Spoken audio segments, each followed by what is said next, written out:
नमस्कार, आप देख रहे हैं जवाब तो देना पड़ेगा और आपके साथ में विजेंद्र सोलंकी। चुनाव आयोग ने देश भर में मतदाता सूची के विशेष गहन संशोधन यानी कि एसआईआर का ऐलान कर दिया है।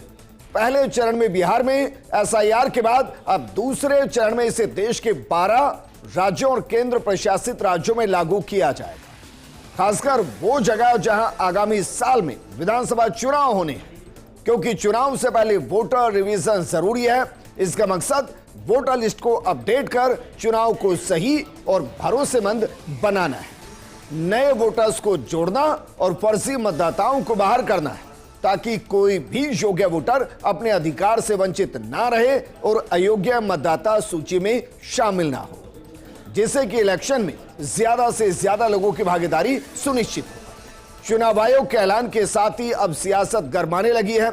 बीजेपी जहां इस कदम का स्वागत कर रही है, तो वहीं विपक्षी दलों ने इस पर एक बार फिर से सवाल उठा दिए। लेकिन इन सबके बीच में बड़ी बात यह कि जिन 12 राज्यों के अंदर एसआईआर पार्ट 2 शुरू होना है, वहां आज रात 12 बजे सारी वोटर लिस्ट लॉक कर दी गई है।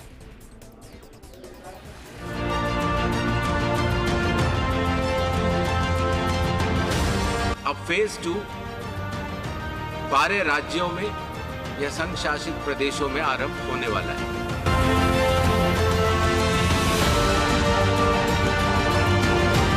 आम लोग की जो वोट देने की जो अधिकार, ये अधिकार से किसी को वंचित न किया जाए। कुछ दलों को लगता है कि इस पर हंगामा करके वो लोगों को गुमराह कर सकते हैं।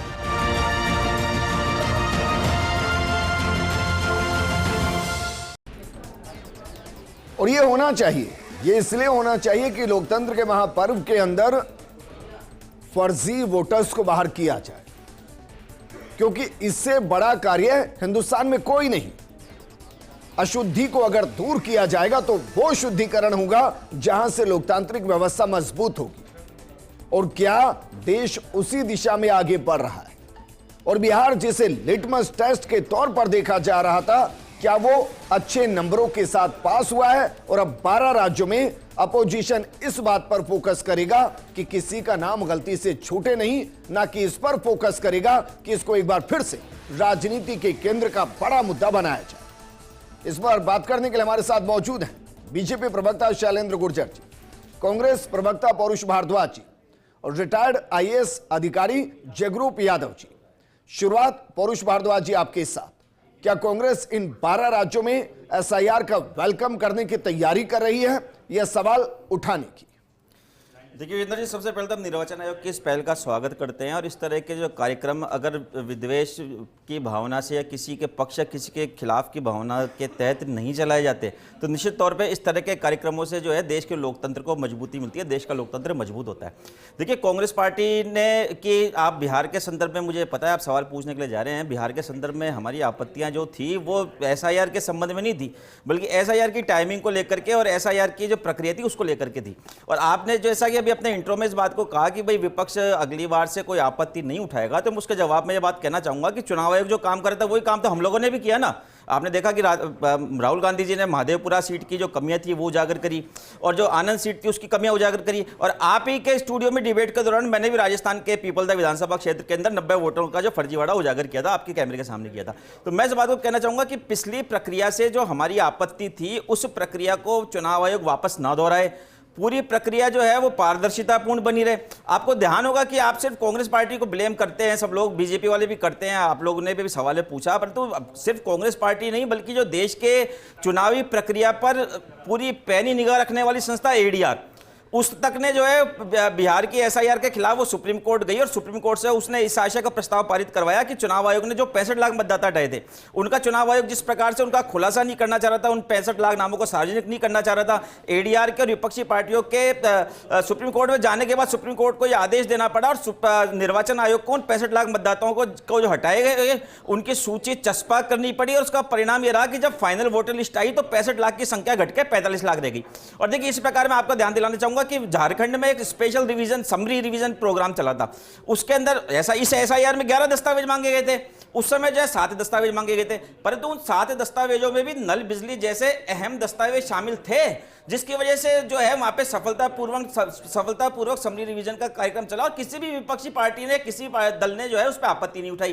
परंतु देखिए यहाँ पर स्थिति यह थी कि यहाँ पे चुनाव आयोग के द्वारा जो हमारे देश का सबसे ऑथेंटिक दस्तावेज, जिसके अंदर हमारे फिंगरप्रिंट्स होते हैं, जिसमें हमारी आई रेटिना होती है, इससे ज्यादा प्रामाणिक दस्तावेज को हो ही नहीं सकता आधार कार्ड, उस जैसे दस्तावेज को बिहार में छोड़ दिया गया। तो निश्चित तौर पे विपक्षी पार्टियों की और एडीआर की आपत्तियां आनी स्वाभाविक थी, और इन आपत्तियों के बाद में सुप्रीम कोर्ट ने भी विपक्षी पार्टियों को और एडीआर की आपत्ति को सही मानते हुए चुनाव आयोग को जो दस्तावेज थे उसमें इसको शामिल करने का आदेश देना पड़ा। और उसके बाद देखिए परिणाम जो हुआ कि 20 लाख मतदाता जुड़े। आप सोचिए, आप लोग भारतीय जनता पार्टी वाले ब्लेम करते हैं भाई कांग्रेस पार्टी जो है आपत्ति उठाती है, आप सोचिए हम आपत्ति नहीं उठाते तो 20 लाख वोटों का जो डिफरेंस घटा था, क्या 20 लाख लोगों के साथ अन्याय नहीं होता? मैं इस पर फोकस नहीं करूंगा, मैं इस पर फोकस करूंगा कि 45 लाख वोटर ऐसे थे जिनके उस सूची में गलत नाम थे, गलत भी नहीं कहूंगा कुछ की, कोई दुनिया से चला गया था, कोई किसी और स्टेट में चला गया था, कोई 2-2 पहचान पत्र रख रहा था, किसी की प्रामाणिकता सिद्ध नहीं हो रही थी। आप सोचिए परुष भारद्वाज जी, एक स्टेट में 45 लाख,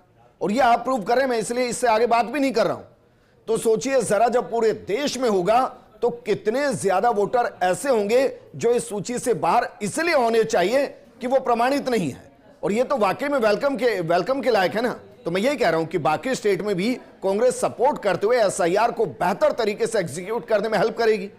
निश्चित तौर पर विजेंद्र जी, देखिए आपने जैसा कि कहा कि 45 लाख वोटर जो है हटे, ये बिल्कुल चिंता का विषय था, परंतु साथ ही साथ ये भी चिंता का विषय था कि 20 लाख मतदाता जो थे वो अपने मताधिकार से वंचित रह जाते, और हमें किसी एक तरफा नहीं होकर के संपूर्ण तथ्यों का, संपूर्ण जो उसका समावेश करते हुए, क्या वाकई में मान लिया जाए कि एसआईआर को पूरे देश में होना ही है, ये तय हो चुका है, दूसरे चरण में 12 राज्यों में होना है, और अब जहां जहां इलेक्शन होंगे उस इलेक्शन से पहले एसआईआर को इसलिए किया जाएगा ताकि वोट डालने से पहले वोटर लिस्ट को एक बार फिर से संशोधित कर लिया जाए सही तरीके से।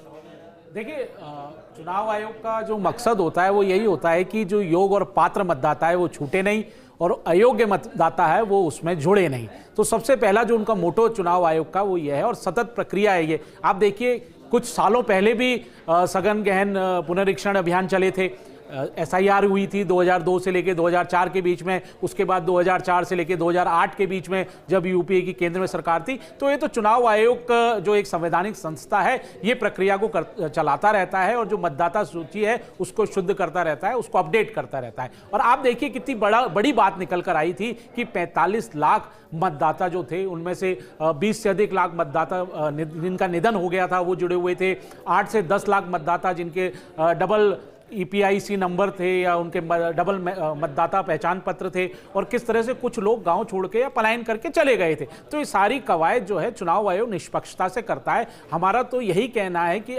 कांग्रेस पार्टी से कि भाई आपने इतना बड़ा विरोध किया बिहार में, बताइए वोट की चोरी कर ली चुनाव आयोग ने, आप सुप्रीम कोर्ट गए और सुप्रीम कोर्ट ने आपको किस तरह से आईना दिखाने का काम किया कि कोई वोट चोरी नहीं हुआ है। वो जो भी काम कर रहा है निष्पक्षता से कर रहा है, स्वास्थ्य संस्थाएं उनके खुद के नियम बने हुए हैं, और ये सतत प्रक्रिया है, हर कुछ सालों बाद वो प्रक्रिया को अपनाना पड़ता है, और ये भविष्य के लिए बहुत अच्छा होता है। और आपने देखा होगा जिस हिसाब से अब पार्ट 2 शुरू होने वाला है, एसआईआर पार्ट 2, अभी इलेक्शन कमीशन में अभी पीसी शुरू हो गई है, चीफ इलेक्शन कमिश्नर ने पीसी कर रहे हैं, और आप देखिए आने वाले समय में 12 राज्यों में, जिनमें अगले साल चुनाव है, 4-5 राज्यों में, उनमें भी शुरू हो जाएगा, और आने वाले समय में कुछ और राज्य आगे जो रह गए हैं हिंदुस्तान के, उसमें भी सब प्रक्रियाएं शुरू हो गई। हमारा उद्देश्य यही कि कोई घुसपैठिया नहीं हो, कोई अपात्र व्यक्ति नहीं हो जिसका जो इसमें मतदाता सूची में और गलत फायदा उठा रहा हो। तो उन्हीं का वही हमारा पूरा मकसद है, भारतीय जनता पार्टी को घुसपैठियों को रोकना, बाहरी तत्वों को रोकना, जो अवैध प्रवासी है उनको रोकना। तो हमारा जो उद्देश्य है वो बिल्कुल स्पष्ट है, और चुनाव आयोग जो कार्रवाई कर रहा है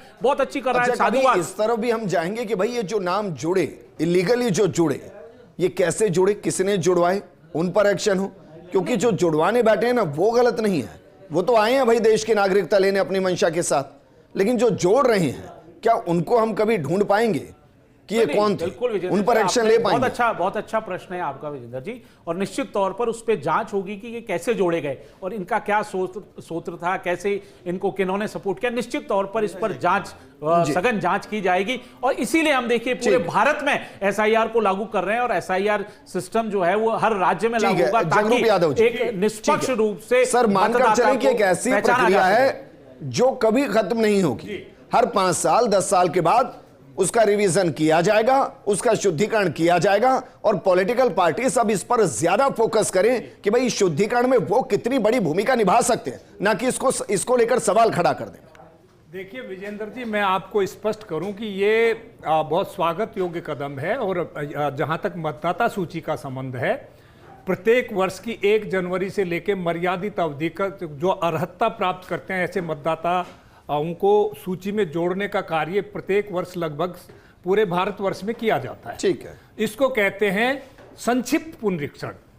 जब गहन पुनरीक्षण किसी समय मतदाता सूची का कहीं कराया जाना प्रासंगिक समझता है तो उसका कुछ उद्देश्य होता है। उसमें एक तो बोगस वोटर्स को हटाने का उद्देश्य होता है, या उसमें कोई विसंगतियां पाई जाएं तो ऐसे मतदाता सूचियों का पुनरीक्षण कराना, गहन पुनरीक्षण एसआईआर में स्पेशल इंटेंसिव रिवीजन कराया जाता है। तो ये भी एक, इसके लिए कभी भी निर्वाचन आयोग जिसका कि दायित्व है मतदाता सूची को अद्यतन करना, अपग्रेड करना, समावेशी बनाना, त्रुटिहीन बनाना और सही शुद्ध करना, तो ये एक सामान्य प्रक्रिया है, और ये संवैधानिक दायित्व है निर्वाचन आयोग का कि उसको ये संपादित करना ही चाहिए जी। और चूंकि एसआईआर एक प्रक्रिया के तहत होता है, उसमें 2 काम किए जाते हैं। एक तो जितने भी पोलिंग बूथ हैं उनका पुनर्व्यवस्थीकरण किया जाता है कि कितने पोलिंग बूथ थे, होने चाहिए, कितने मतदाताओं पे होने चाहिए, एक तो ये होता है। दूसरा, मतदाता सूची का अपग्रेडेशन किया जाता है। तो मतदाता सूची में बहुत से लोग ऐसे होते हैं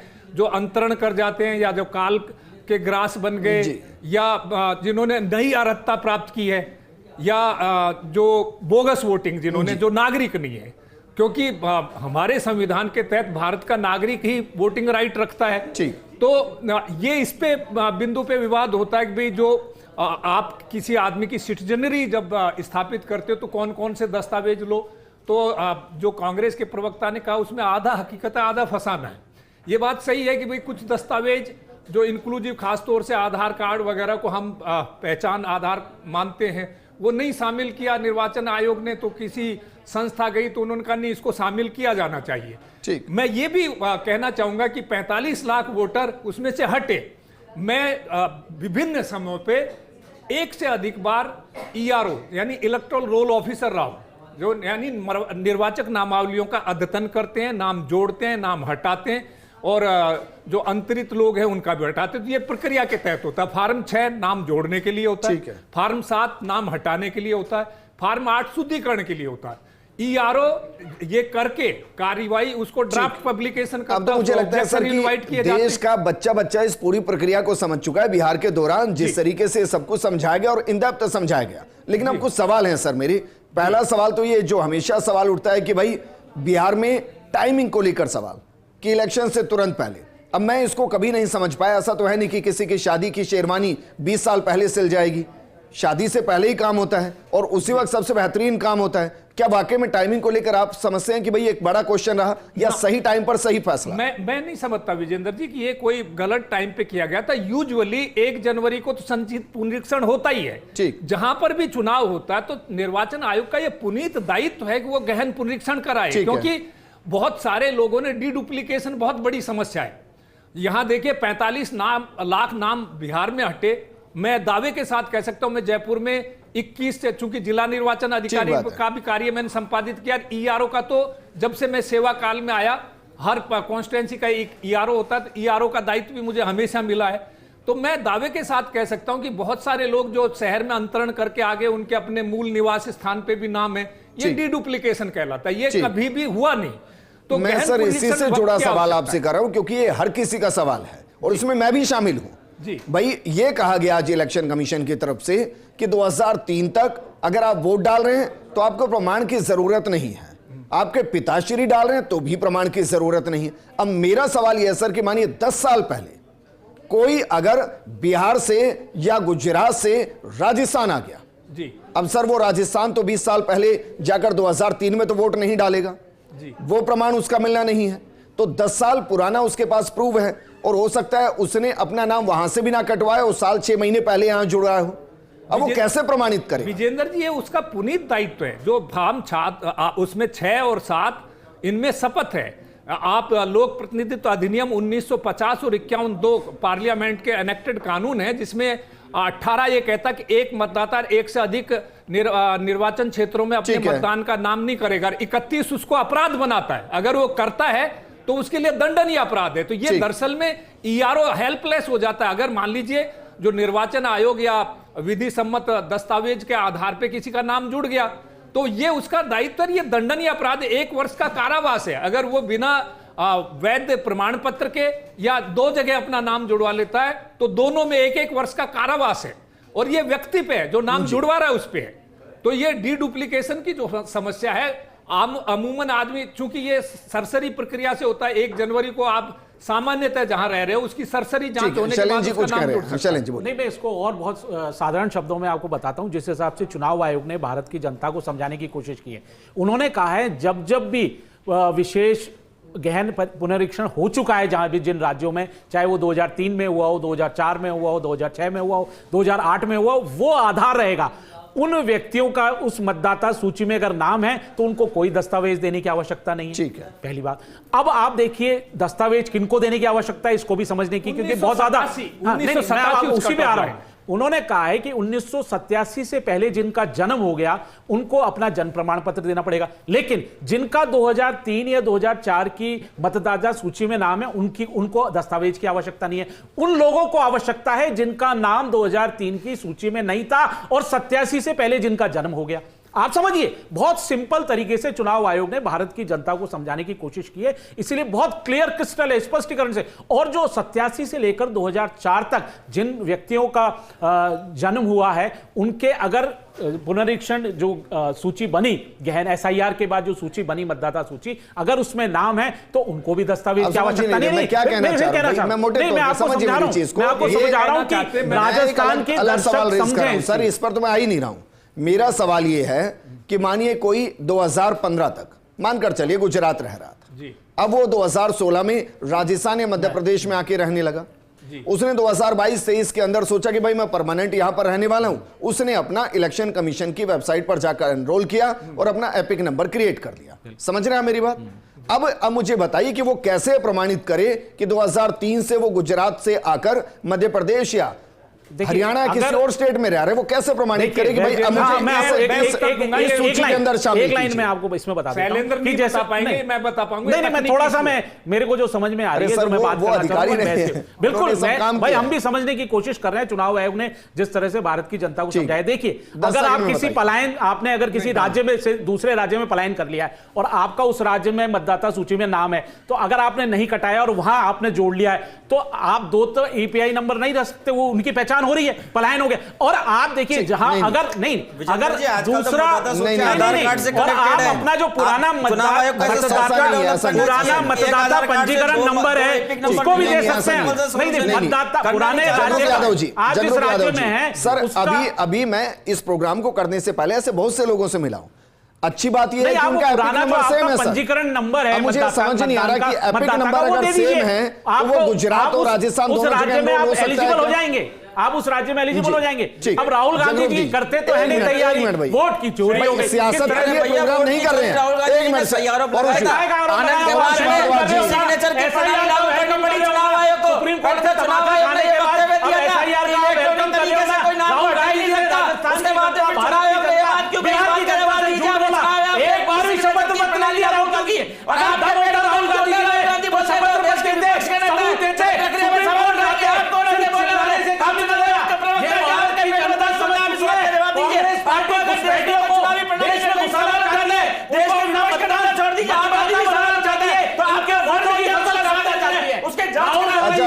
जाइए भाई, एक मिनट पौरुष भारद्वाज जी, एक मिनट पौरुष भारद्वाज जी, एक मिनट सर, एक मिनट। मैं यकीन से कह रहा हूं कि यहां भी कोई नहीं समझ पाया दोनों ने क्या कहा, और जो देख रहे हैं वो भी नहीं समझ पाया। मैं कंफर्म कर रहा हूं सर इस चीज को, एक एक करके बोलेंगे तो ज्यादा बेहतर रहेगा। लेकिन जगरूप जी, मेरा सवाल देखिए, एपिक नंबर सेम है, दो अलग अलग स्टेट के अंदर वो रजिस्टर है, अब वो कहां वोट डालेगा? देखिए, वोट तो जो वहां सामान्यतः रहता वहीं डालेगा, लेकिन आपने बहुत एक मौलिक सवाल ये किया कि आदमी एक स्टेट से ट्रांसमाइग्रेट करके दूसरे स्टेट में माइग्रेट करके आता है, वो फॉर्म 6 भर के अगर यहां वोटिंग राइट लेता तो उसको वहां का अपना आधार जो वोटिंग मतदाता सूची क्रमांक और भाग संख्या उल्लेखित करना पड़ता है और शपथ के साथ करना पड़ता है। अगर वो ये लिखता है तो कोई ईआरओ उसको यहां मतदाता एनरोल नहीं करेगा, क्योंकि नाम कटाने का दायित्व भी उसका है, मतदाता का है, अधिकारी का नहीं है। ठीक, जो नाम कटाने का दायित्व मतदाता का है। और इस पे ऑब्जेक्शन लाने का कार्य कोई भी सामान्य आदमी भी कर सकता है, पॉलिटिकल दल भी कर सकते हैं। तो वो अपराध करता है जो आदमी दोहरी वो लेता है मतदाता सूची की अर्हता, वो अपराध कारित करता है। और ये इसी को मैंने कहा कि ये धारा 18 और 19 लोक प्रतिनिधित्व अधिनियम 1950 और धारा 31 लोक प्रतिनिधित्व अधिनियम 1951 के तहत दोनों में 1-1 साल की दंडनीय अपराध है। अब अगर दस्तावेज फर्जी लगाते तो मतलब आप ये कह रहे हैं कि कोई व्यक्ति अगर वैलिड तरीके से किसी दूसरे स्टेट में जाकर वहां प्रमाणित दस्तावेजों के साथ अपने नए वोटर आईडी को क्रिएट करता है सेम एपिक नंबर के साथ, तो भी वो क्रिमिनल है? नहीं, सेम एपिक नंबर के साथ करेगा तो होगी नहीं, उसको वहां से कटा के लाना पड़ेगा। नहीं, उसका उल्लेख उल्लेख करने पे उसको वहां के ईआरओ से सर्टिफिकेट आएगा कि इसका यहां से नाम डिलीट कर दिया गया। अरे सर, एपिक नंबर तो सेम ही रहता है ना? सेम ही रहेगा। हाँ, वो वहां गुजरात की वोटर लिस्ट में भी बोलेगा और वो यहाँ बिना कटे जाएगा। विजेंद्र जी, मैं प्रैक्टिकल बात बोल रहा हूँ। जो ये बोल रहे हैं पूर्व कलेक्टर साहब बोल रहे हैं, ये बात सैद्धांतिक तौर पे सही है, परंतु प्रैक्टिकल ऐसा देखा गया है चुनावी राजनीति में, चूंकि हम लोग भी सक्रिय रहते हैं, राजनीतिक दलों के कार्यकर्ता हैं, ये चीज देखी गई है कि कई बार व्यक्ति जो है दूसरी जगह जो है फार्म अपना नाम कटवाने के लिए फार्म 7 की एप्लीकेशन दे आता है, नई जगह आकर के 6 में देता है। परंतु देखिए, कई बार चुनाव आयोग की भी लापरवाही होती है कि चुनाव आयोग जो नाम जो पुरानी जगह से नाम नहीं काटता, ऐसा कई बार होता है। जैसा कि आपने कहा कि गुजरात में कोई व्यक्ति एप्लीकेशन अपना नाम कटवाने के लिए दे आया, उसने वहां पे जाकर मैं ऐसे बोला वो वहां पे एप्लीकेशन दिया और उसके बाद में आकर के उसके पास में उसकी रसीद है, उसने आकर के राजस्थान में अपना नाम दिलवा लिया। अब वो गुजरात के जो वहां पे चाहे बीएलओ या जो भी सक्षम अधिकारी है, उसने उसका नाम ही नहीं काटा। मैं आपको एक प्रैक्टिकल उदाहरण बता रहा हूं, करीब 2 या 3 चुनाव से पहले की बात है। यहाँ पे हमारी कांग्रेस पार्टी के एक पार्षद चुनाव लड़ रहे थे, उनका किसी जमाने में गांव की वोटर लिस्ट में नाम था, वो वहां पे अपना नाम कटवाने की एप्लीकेशन दे चुके थे, 2-3 साल पहले दे चुके थे, उनके पास उसकी रसीद भी थी। उसके बाद में उन्होंने जब जयपुर शहर में कांग्रेस पार्टी ने उनको टिकट दिया तो उनके विरोधियों ने जो है वो फार्म की छटनी के समय ये प्रश्न उठाया, बोले साहब इनका तो 2 जगह नाम है। फिर हमारे प्रत्याशी के द्वारा निर्वाचन अधिकारी के समक्ष उस रसीद को प्रस्तुत किया गया कि देखिए साहब, मैं तो नाम कटवाने की एप्लीकेशन 2 साल पहले दे चुका, वहां वालों ने अगर नाम नहीं काटा तो उसमें मेरी गलती। तो 2 साल तक ऐसे संभाल कर कौन रखेगा भाई? मैं ये बात कह रहा हूं कि चुनाव आयोग को भी अपनी प्रणाली में देखिए, आरोप वाली बात लेकिन सुझाव वाली बात होती है। हर चीज लेकिन उसको बिल्कुल ठीक बात, सुझाव भी कोई चीज। अरे सर, सुझाव भी महत्वपूर्ण होते हैं, लेकिन जगरूप जी मैं इसको देर सवेर मानू कि भाई 2 साल में तो कम से कम ये सिंक्रोनाइजेशन हो ही जाएगा। मानो किसी ने कहीं नाम नहीं भी हटवाया और जब वहां के बीएलओ जाकर चेक करेंगे और पता चलेगा कि फला व्यक्ति तो भाई 5 साल पहले कहीं और शिफ्ट हो गया है, बाय डिफॉल्ट वो नाम कटेगा ना? मैं ये तो बात बाय डिफॉल्ट कटेगा सर, नहीं काटेगा भाई, जब प्रमाणित नहीं होगा तो कटेगा नाम। ये तो बात हुई विजेंद्र जी, बात को समझिए। बिहार में 20 लाख लोग ऐसे मिले, उसका नाम 20 लाख लोग वहां के लोकल बीएलओ ने नहीं काटा, पलायन कर चुके थे दूसरे राज्यों में, वो हमारे वाले व्यक्ति की थोड़ा रही। अरे सर, सब ठीक है, मैं ये कह रहा हूं, आप सुनिए ना, मैं ये भी तो कह रहा हूं ना भाई, 3 बार बीएलओ घर भी तो जाएगा ना, अगर व्यक्ति नहीं मिलेगा तो नाम कट जाएगा उसका। अब ये तो 2-3 साल की बात है ना कि जगरूप यादव जी, जगरूप यादव जी मानकर चले ना कि भाई अगले 2-3 साल के अंदर, क्योंकि लगभग देश के हर स्टेट के अंदर इलेक्शन हो जाएंगे, तो अगले 2-3 साल के अंदर एक ऐसी सूची रहेगी जिसमें ना तो ड्यूअल एपिक नंबर होंगे, ना एक एपिक नंबर पर 2-2 जगह वोटर लिस्ट में नाम होगा, ना फर्जी नाम होंगे। 1-2 साल के अंदर ये सब हो जाना है। बिल्कुल, एसआईआर का यही मकसद है।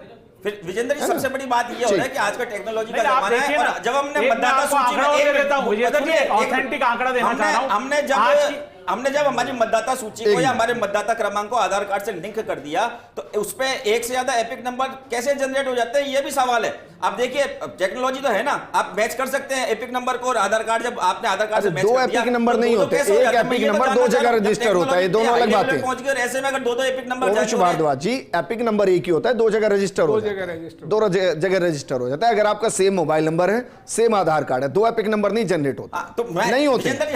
अब बोलिए, दो जगह चुनाव आयोग ने अभी एक आंकड़ा जारी किया। चुनाव आयोग ने कहा कि 2024 में जो लोकसभा चुनाव हुए थे उसमें जो ऑथेंटिक मतदाता 97 करोड़ थे और आज लगभग 100 करोड़ होंगे। हमारे जो 2003, 4, 6 और 8 में जो SIR हुए भारत में, उसमें 72 करोड़ लोगों को आवश्यकता नहीं है किसी भी डॉक्यूमेंट देने की। 72 करोड़ लोग तो सुरक्षित हैं।